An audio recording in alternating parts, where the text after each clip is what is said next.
This past summer, I was zochet to make a bar mitzvah for my son in the old city, in the Rova. And we were incredibly on a high. I'm crazy about Israel. Any opportunity I get, I'm there, period.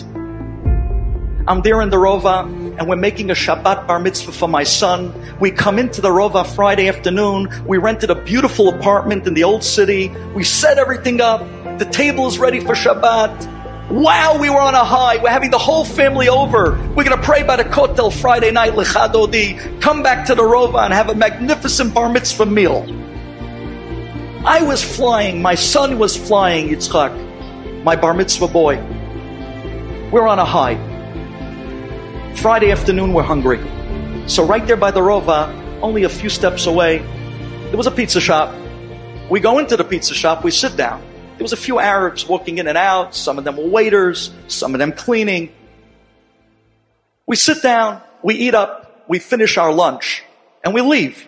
As we leave, my daughter, Adina, turns to me and says, Abba, my iPhone, my brand new phone, my tagged iPhone 6. You heard that tag?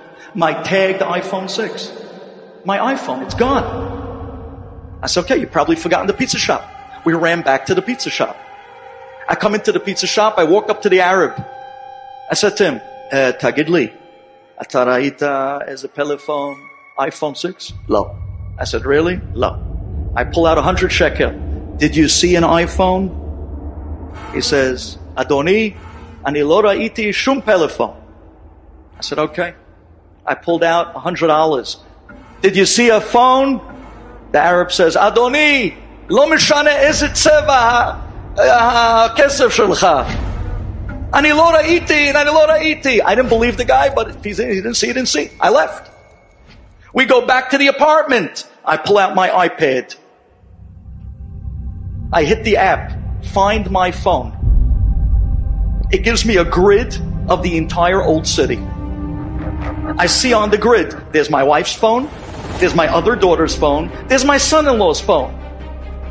And there was Adina's phone, the only phone that was on the run.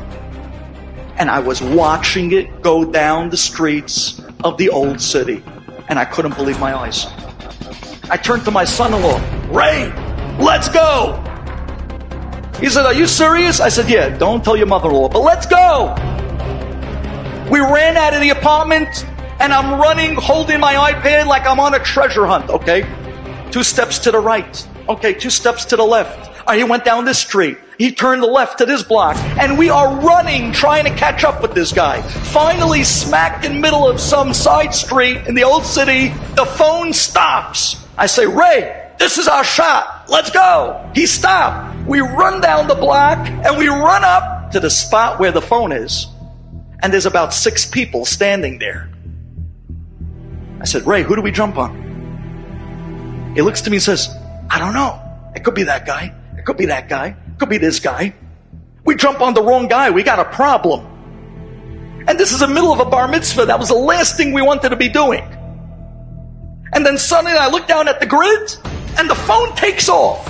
And this time it wasn't walking. It was running. Apparently one of the guys hopped that we were onto them and they took off. And we didn't see which one. So we just chased the phone on the grid. We went down another block, and then another block, and then another block, and we found ourselves in the heart of the old city, in the heart of the Arab shuk. And now the streets on the grid didn't have Israeli names anymore. They were all Arabic names. We're going down side alleyways of the Arab shuk, only to come all the way up, almost to the Kotel, and suddenly I see an American seminary girl who made a wrong turn. That right turn that everyone misses going to the Kotel from the Arab shuk, she made a left and she's going down this narrow alleyway and the Arab already put his hand on her.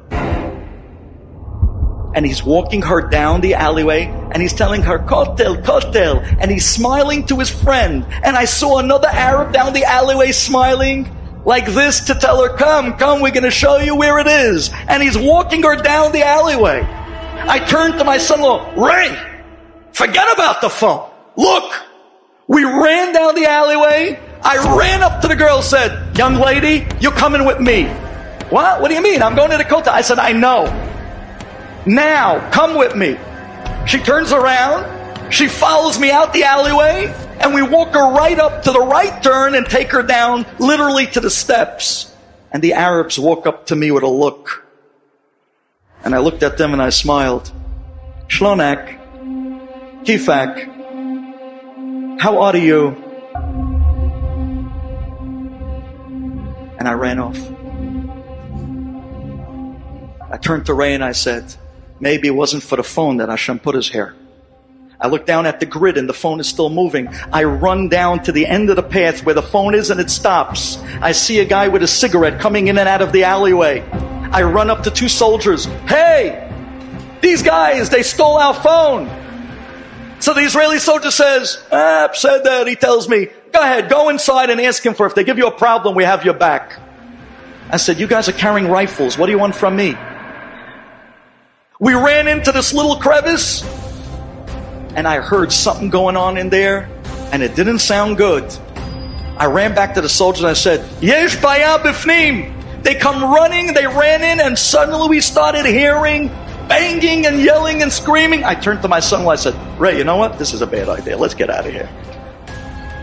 Phone or no phone, kapara, you know what I'm saying? This is getting way too far for me. We ran all the way back to the apartment. I come into the apartment. My wife says, where were you? I said, well, honey, we were around. I look at Ray. Remember, father-in-law, son-in-law. We don't do that, right? We don't do that. And he said, yeah. And we were around. Finally, Ray says to Adina, you wouldn't believe what we went through trying to get your phone. And she says, why? My phone was here all along. I said, what? Your phone was where? Yeah. It was on my charger in the room. I totally forgot to bring it. I thought I brought it to the pizza shop. I didn't. It was in my room on the charger all along. I said, what? So wait one second. Who are we following on the grid all along? And then it hit me. We were following Borei Olam's daughter. And at that moment, she was alone. And we were put there to make sure that chas v'shalom, nothing happens to her. Makat choshech, the plague of loneliness. Yes, it's time to invest in family, in real connections, not shallow social media. And remember, those connections, you're never alone and you're no longer lonely. And those connections remind you, Lo irara, ki ata imadi.